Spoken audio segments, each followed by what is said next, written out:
ओम शांति। आज बाबा के 16 मार्च 2021 के साकार मधुर महावाक्य हैं। कल हम सबने बहुत सुंदर अभ्यास किया कि मैं वरदानी मूर्त आत्मा हूँ, मुझे अपनी शुभ संकल्प की शक्ति से सबको बहुत मदद देनी है, हिम्मतहीन को हिम्मतवान बनाना है।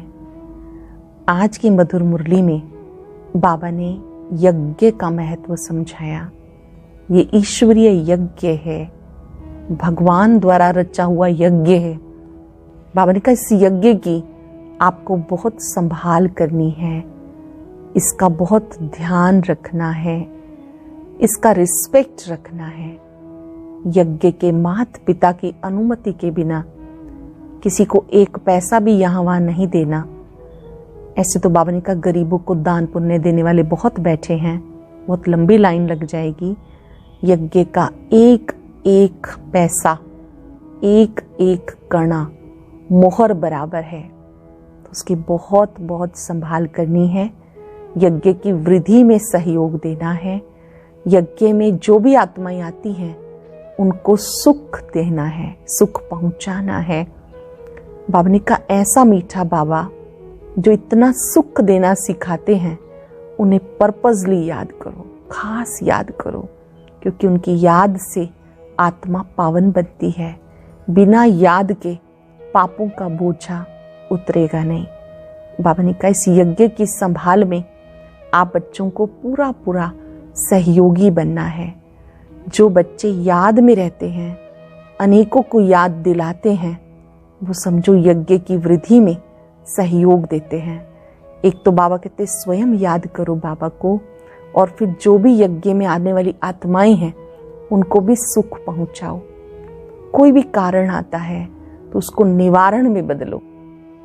आप ऐसी निवारण स्वरूप आत्मा हो, समर्थ आत्मा हो।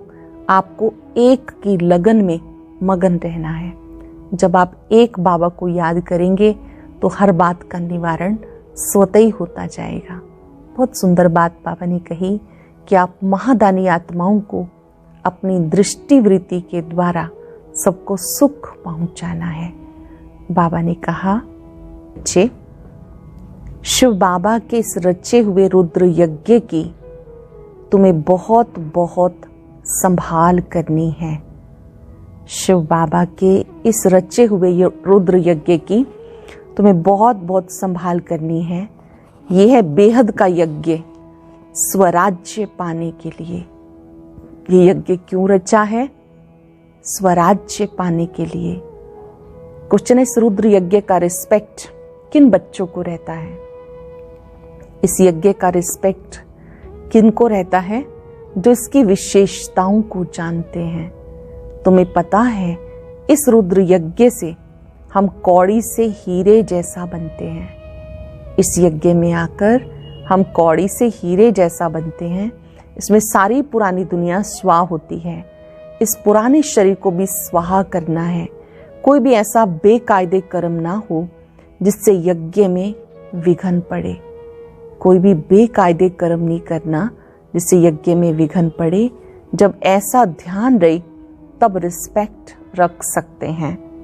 गीता माता ओ माता तू है सबकी भाग्य विधाता। ओम शांति।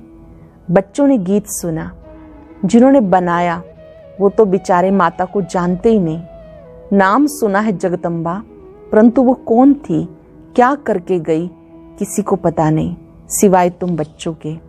जगदम्बा कौन थी, क्या करके गई, किसी को पता नहीं सिवाय तुम बच्चों के। जगदम्बा है तो जरूर बाप भी है, बच्चियां भी हैं और बच्चे भी हैं। जो जगदम्बा के पास जाते हैं उनकी बुद्धि में समझ नहीं, सिर्फ बुद्ध मूर्ति है। वो जो जाते हैं उनकी बुद्धि में समझ नहीं है। उनके लिए तो जैसे कि वो एक मूर्ति है, देवी के आगे जाके भीख मांगते हैं।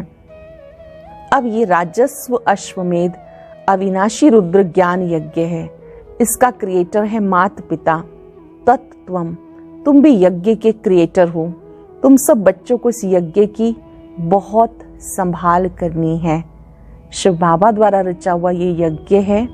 राजस्व अश्वमेध अविनाशी ज्ञान यज्ञ, इसकी संभाल करनी है। यज्ञ के लिए बहुत रिस्पेक्ट रहना चाहिए। यज्ञ की पूरी संभाल की जाती है। यह है हेड ऑफिस, और भी ब्रांचेस हैं। मम्मा बाबा और तुम बच्चे अपना भविष्य हीरे जैसा बना रहे हो। मम्मा बाबा और तुम बच्चे अपना भविष्य हीरे जैसा बना रहे हो इस यज्ञ के द्वारा। तो ऐसे यज्ञ की कितनी संभाल और इज्जत रखनी चाहिए, कितना लव होना चाहिए। इज्जत भी रखनी चाहिए, कितना लव होना चाहिए। ये हमारी मम्मा जगदम्बा का यज्ञ है। मम्मा बाबा का यज्ञ सो हमारा यज्ञ। पक्का निश्चय रखना है, अच्छे से नोट करना है। मम्मा बाबा का यज्ञ सो हमारा यज्ञ। यज्ञ की वृद्धि करनी होती है कि यज्ञ में आकर बहुत बच्चे अपने बाप से वर्षा लें। भले खुद नहीं ले सकते, खुद को फुर्सत नहीं, अच्छा औरों को निमंत्रण देना चाहिए। कोई खुद नहीं कर पाते, बाबा कहते चलो दूसरों को तो बताते रहो। इसका नाम है राजस्व अश्वमेध अविनाशी ज्ञान यज्ञ, जिससे स्वराज्य मिलता है। इस यज्ञ में पुराने शरीर को स्वाहा करना होता है, बाप का बन जाना है। यज्ञ कोई मकान नहीं, यह है बेहद की बात, जिस यज्ञ में सारी विश्व स्वाह होनी है। आगे चल तुम देखना इस यज्ञ का कितना रिगार्ड रखते हैं। यहाँ बहुतों को रिगार्ड नहीं है। इतने सब यज्ञ के बच्चे हैं, बच्चे पैदा होते रहते, तो इस यज्ञ की कितनी इज्जत रखनी चाहिए। परंतु बहुत है जिन्हें कदर ही नहीं। ये इतना बड़ा यज्ञ है जिससे मनुष्य कौड़ी से हीरे जैसा, भ्रष्टाचारी से श्रेष्ठाचारी बनते हैं। कितना बड़ा यज्ञ है जिस यज्ञ से मनुष्य भ्रष्टाचारी से श्रेष्ठाचारी बनते हैं। बाबा कहते भले यज्ञ रचते रहो, एक भी श्रेष्ठाचारी बना तो अहो सौभाग्य।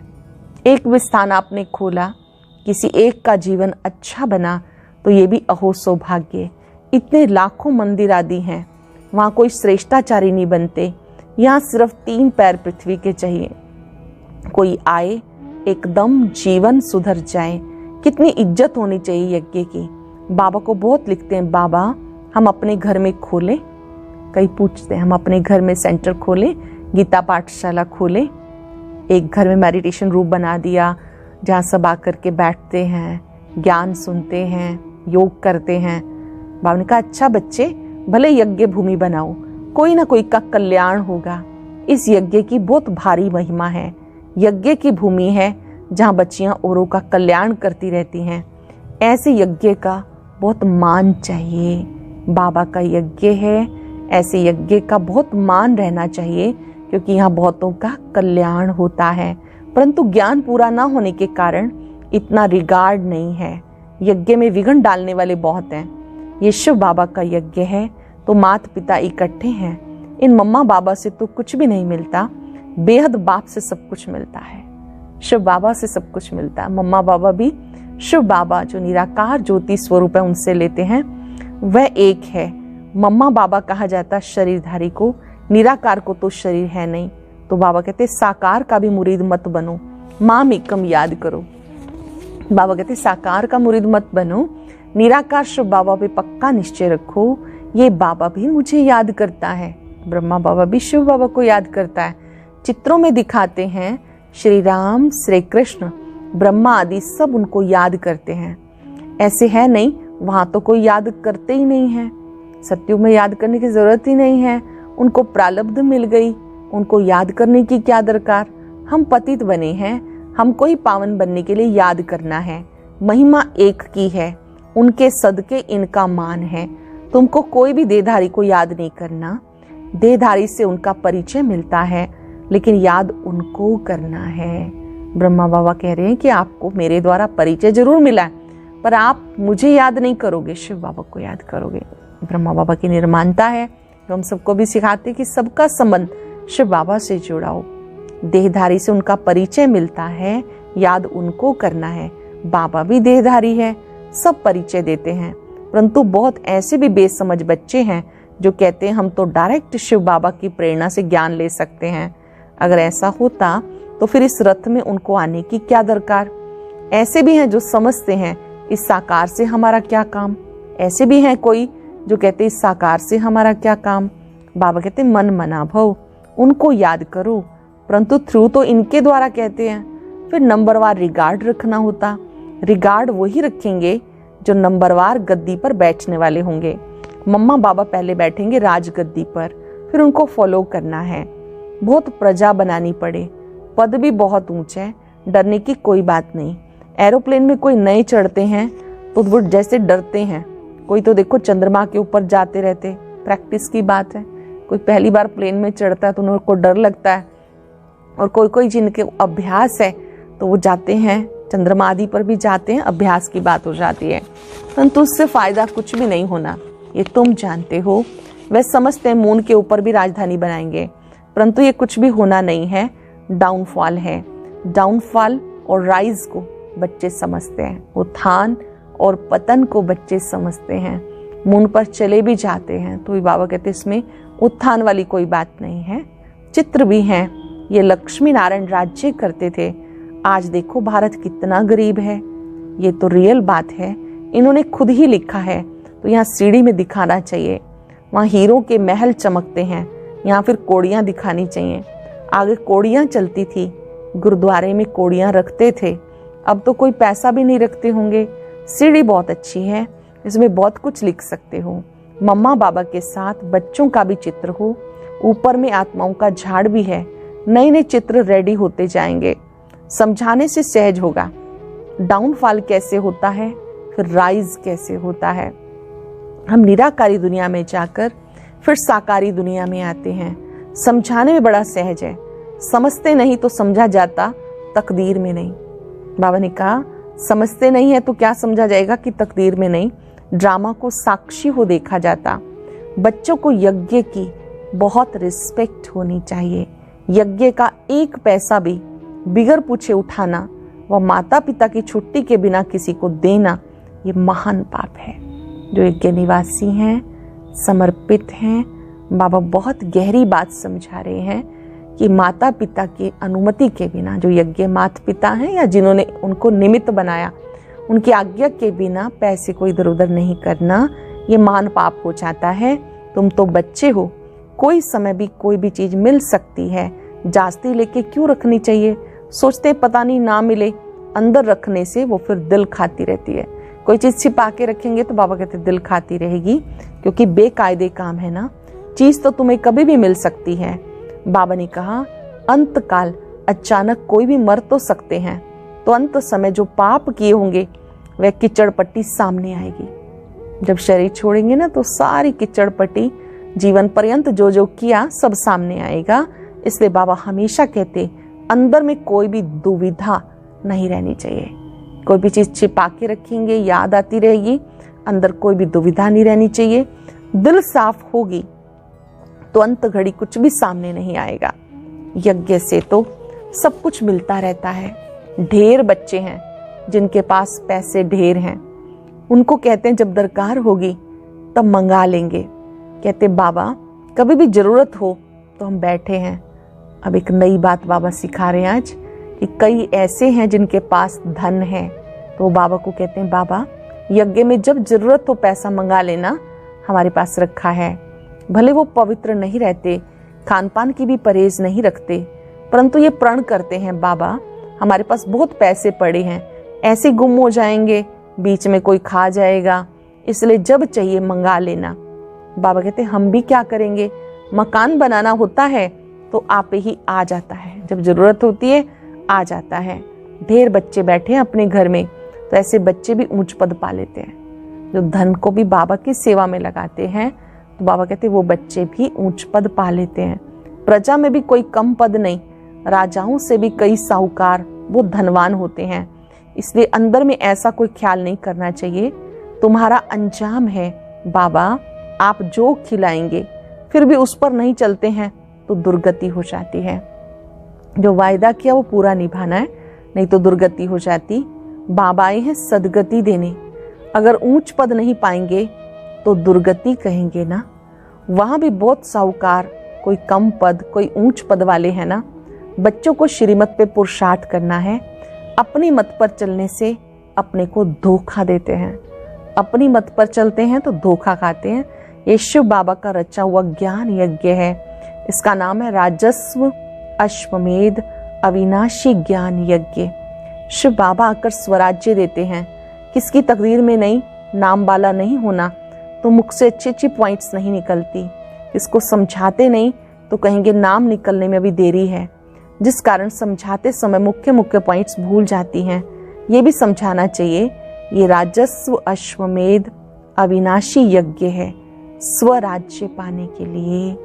ये यज्ञ है स्वराज्य पाने के लिए। बोर्ड पर भी लिख सकते हो। इस यज्ञ में पुरानी दुनिया सब स्वाह हो जाती है, जिसके लिए महाभारत लड़ाई खड़ी हुई है। विनाश से पहले स्वराज्य पद लेना हो तो आकर लो, विनाश से पहले स्वराज्य पद पाना हो तो लो। बोर्ड पर बहुत कुछ लिख सकते हो, एम ऑब्जेक्ट भी आ जाए। नीचे लिखना चाहिए स्वराज्य पद मिलता है। जितना हो सके क्लियर लिखत होनी चाहिए, जो कोई भी पढ़ने से समझ जाए। बाबा कहते हैं लिखत बिल्कुल स्पष्ट होनी चाहिए ताकि किसी को भी समझ में आ जाए। बाबा डायरेक्शन देते हैं, ऐसे ऐसे बोर्ड बनाओ, ये अक्षर जरूर लिखो। आगे चल इस यज्ञ का बहुत प्रभाव निकलेगा। तूफान बहुत आएंगे। कहते सच की नाव हिले डुले पर डूबे नहीं। सच की नाव हिलती डुलती जरूर है, डूब नहीं सकती। क्षीर सागर की तरफ जाना है तो विशेष सागर की तरफ दिल नहीं रहनी चाहिए। जो ज्ञान नहीं लेते उनके पिछाड़ी पड़कर अपना टाइम वेस्ट नहीं करना चाहिए। कुछ लोग ज्ञान सुनने वाले नहीं होते, बाबा कहते उनके पीछे लग के टाइम वेस्ट नहीं करना चाहिए। समझानी बहुत बहुत सहज है। तुम ही पूज्य देवी देवता थे, अब पुजारी बने हो। बाबा कहते माम एकम याद करो तो खाद निकल जाएगी। केवल एक मुझे याद करो तो खाद निकल जाएगी, तुम्हारे पाप भस्म हो जाएंगे और कोई उपाय नहीं। यही सच्चा सच्चा उपाय है। परंतु योग में रहते नहीं, देहाभिमान बहुत है। योग में नहीं रहते, देहाभिमान बहुत है। देहाभिमान जब मिटे तब योग में रह सकते, फिर कर्मातीत अवस्था हो। पिछाड़ी में कोई भी चीज याद नहीं आनी चाहिए। कोई कोई बच्चों का कोई चीज में इतना मोह पड़ जाता है जो बात मत पूछो। किसी भी चीज में बाबा कहते हैं मोह नहीं जाना चाहिए। कई कई बच्चों का मोह पड़ जाता है, ऐसा मोह पड़ जाता है जो बात मत पूछो। शिव बाबा को कभी याद ही नहीं करते। ऐसे बाप को पर्पजली याद करना है, खास याद करना है, छुट्टी लेके, लक्ष्य लेके। कहा जाता हथ काटे दिल यार्डे। ऐसे बहुत मुश्किल किसको याद रहता है। चलन से पता चल जाता है, बिहेवियर से पता चल जाता है याद करते हैं या नहीं। यज्ञ का रिगार्ड नहीं रहता। इस यज्ञ की बड़ी संभाल रखनी चाहिए। संभाल की गोया बाबा को खुश किया। बाबा के यज्ञ की संभाल की मतलब बाबा को खुश किया। हर बात में संभाल चाहिए। गरीबों की पाई पाई इस यज्ञ में आती है, जिससे वो पदमपति बनते हैं। माताएं जिनके पास कुछ भी नहीं, 1-2 रुपया 8 आना यज्ञ में देती हैं, वो पदमपति बन जाती हैं, क्योंकि बड़ी भावना से खुशी से लाती हैं। खुशी खुशी यज्ञ के लिए, बाबा के यज्ञ के लिए खर्ची निकालती हैं, तो वो माताएं भी बहुत ऊंच पद पा लेती हैं। बाबा कहते मैं हूँ गरीब निवास, तुम बच्चों के लिए आया हूँ। कोई 8 आना ले आते हैं, बाबा मकान में 1 ईंट लगा देना। कभी 2 मुट्ठी अनाज ले आते हैं, उनका भी बहुत हो जाता है। बाबा प्रारंभिक काल की बात कर रहे हैं। आजकल तो ईंट भी महंगी है, उस समय तो 50 पैसे की आती थी। बाबा कहते कोई कोई बच्चे बाबा के पास आते हैं, उनके पास रुपया 2 रुपया 8 आना जितना है वो ले आते हैं। कोई 8 आना भी ले आते हैं। बाबा कहते, बाबा को कहते हैं बाबा इसमें 1 ईंट लगा देना। कभी 2 मुट्ठी अनाज ले आते हैं, उनका भी बहुत हो जाता है। कणा कणा मोहर समान हो जाता है। बाबा कदर करते हैं उस यज्ञ के पैसे की। भले ही वो 25 पैसे किसी ने लगाए, 50 पैसे लगाए, रुपया लगाया, ऐसे थोड़े तुम्हें गरीबों को बैठ के दान देना है। गरीबों को तो वह लोग दान देते हैं। ऐसे तो दुनिया में ढेर गरीब हैं, सब आके यहाँ बैठ जाएं तो माथा ही खराब कर दें। ऐसे बहुत कहते हैं हम यज्ञ में समर्पण हूं, परंतु संभाल करके लेना होता है। किसको समर्पित करना है उसके लिए भी नियम होते हैं, उसके लिए भी टर्म्स कंडीशंस होती हैं, संभाल के लेना होता है। ऐसा ना हो यज्ञ में आके कोई उधम मचाए। यज्ञ में पुण्य आत्मा बनना चाहिए, बड़ी संभाल करनी चाहिए, रिगार्ड रहना चाहिए यज्ञ के लिए। जिस ईश्वरीय यज्ञ में हम अपना शरीर निर्वाह करते हैं, यज्ञ का पैसा किसको देना बड़ा पाप है। किसी ने बाबा के यज्ञ के लिए दिया और अपनी मर्जी से हमने कहीं और लगा दिया, इसका बहुत बड़ा पाप होता है। ये पैसे हैं ही उनके लिए जो कौड़ी से हीरे जैसा बनते हैं, ईश्वरीय सेवा में हैं। बाकी गरीबों आदि को देना ये दान पुण्य तो जन्म जन्मांतर करते आए, उतरते उतरते पाप आत्मा ही बनते। तुम बच्चे सबको बाप का परिचय देने के लिए छोटे छोटे गांव में प्रदर्शनी करते रहो, छोटे छोटे गांव में भी प्रदर्शनी लगाते रहो। एक गरीब भी निकल आए तो वो भी अच्छा, इसमें कोई खर्चा तो है नहीं। प्रदर्शनी लगाते कोई खर्चा तो है नहीं, किसी एक का भी कल्याण हुआ तो बाबा कहते बहुत अच्छा। लक्ष्मी नारायण ने ये राजाई पाई, क्या खर्चा किया? कुछ भी तो नहीं। विश्व की बादशाही पाने के लिए खर्चा कुछ भी नहीं किया। वो लोग आपस में कितना लड़ते हैं, बारूद आदि पर कितना खर्च करते हैं। यहाँ तो खर्चे की कोई बात ही नहीं, बिगर कोड़ी खर्चा सेकंड में विश्व की बादशाही लो। बिना कोड़ी खर्च किए सेकंड में बादशाही लो। अलफ को याद करो, बेबादशाही है ही। बाबा कहते जितना हो सके सच्चे दिल से सच्चे साहिब को राजी करो। जितना हो सके सच्चे दिल से सच्चे साहिब को राजी करो तो सचखंड के मालिक बनेंगे। झूठ यहाँ नहीं चलेगी, याद करना है। ऐसे नहीं कि हम तो बच्चे हैं ही, याद करने में बड़ी मेहनत है। कोई विकर्म किया तो बड़े घोटाले में आ जाएंगे, कोई विकर्म किया तो बड़े घोटाले में आ जाएंगे, बुद्धि ठहरेगी नहीं। अगर कोई विकर्म किया तो बुद्धि एकाग्र नहीं होगी। बाबा तो अनुभवी है, बाबा बताते रहते। कई बच्चे अपने को मियाँ मिट्ठू समझते, बाबा कहते बहुत मेहनत है, माया बहुत विघन डालती है। याद में माया विघन डालती है, इसलिए बहुत संभाल करनी है। अच्छा, मीठे मीठे सिक्के लदे बच्चों प्रति माता पिता बाप दादा का याद प्यार, गुड मॉर्निंग। रूहानी बाप की रूहानी बच्चों को नमस्ते, रूहानी बच्चों की रूहानी बाप दादा को नमस्ते, गुड मॉर्निंग। शुक्रिया बाबा, शुक्रिया। धारणा के लिए सार, अपने इस रुद्र यज्ञ का बहुत बहुत रिस्पेक्ट रखना है। भगवान द्वारा रचा हुआ यज्ञ है, इसका बहुत रिस्पेक्ट रखना है। यज्ञ का वातावरण बहुत शुद्ध पावरफुल बनाने में सहयोगी बनना है। इसकी प्यार से संभाल करनी है। अपने पास कुछ भी छिपा के नहीं रखना। दिल साफ तो मुराद हासिल। इस यज्ञ की कोड़ी कोड़ी अमूल्य है, एक कोड़ी भी व्यर्थ नहीं गंवानी। यज्ञ की कोड़ी कोड़ी अमूल्य है, एक कोड़ी भी व्यर्थ नहीं गंवानी। इसके वृद्धि में सहयोग देना है। यज्ञ से बहुतों का कल्याण हो, इसकी वृद्धि में सहयोग देना है। वरदान है, कारण को निवारण में परिवर्तन कर सदा आगे बढ़ने वाले समर्थी स्वरूप भव। कारण को निवारण में परिवर्तन कर सदा आगे बढ़ने वाले समर्थी स्वरूप भव। ज्ञान मार्ग में जितना आगे बढ़ेंगे उतना माया भिन्न भिन्न रूप से परीक्षा लेने आएगी, क्योंकि ये परीक्षाएं आगे बढ़ने का साधन है, ना कि गिराने का। लेकिन निवारण की बजाय कारण सोचते हो तो समय और शक्ति व्यर्थ जाती है। कारण की बजाय निवारण सोचो। एक बाप की याद की लगन में मगन रहो तो समर्थी स्वरूप बन निर्विघ्न हो जाएंगे। एक बाप की याद की लगन में मगन रहो तो समर्थी स्वरूप बन निर्विघ्न हो जाएंगे। स्लोगन है, महादानी वो है जो अपनी दृष्टि, वृत्ति और स्मृति की शक्ति से शांति का अनुभव कराए।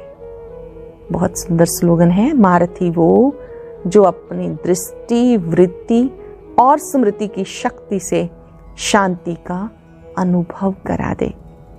आज हम अभ्यास करेंगे, मैं समर्थ स्वरूप आत्मा हूं, समर्थी से भरपूर हूं, शक्ति से भरपूर हूं। आज से मुझे किसी भी बात में कारण नहीं देना है। हर कारण को निवारण में बदल देना है। महसूस करें, मस्तक में चमकने वाला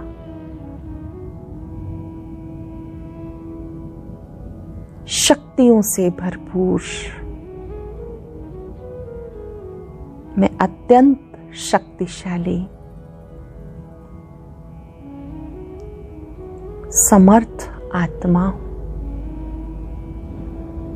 आज मैंने शुभ संकल्प किया है कि मुझे कोई भी बात में निवारण स्वरूप बनना है, समाधान स्वरूप बनना है। ये यज्ञ ईश्वरीय यज्ञ है, मुझे इसकी पूरी संभाल करनी है, रिस्पेक्ट रखना है।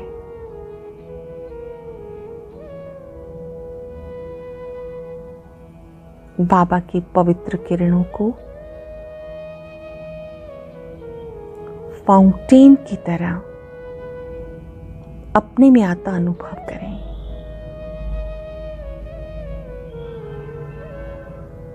मैं शक्ति से भरपूर आत्मा हूं, समाधान स्वरूप हूं, निवारण स्वरूप हूं। ओम शांति शांति।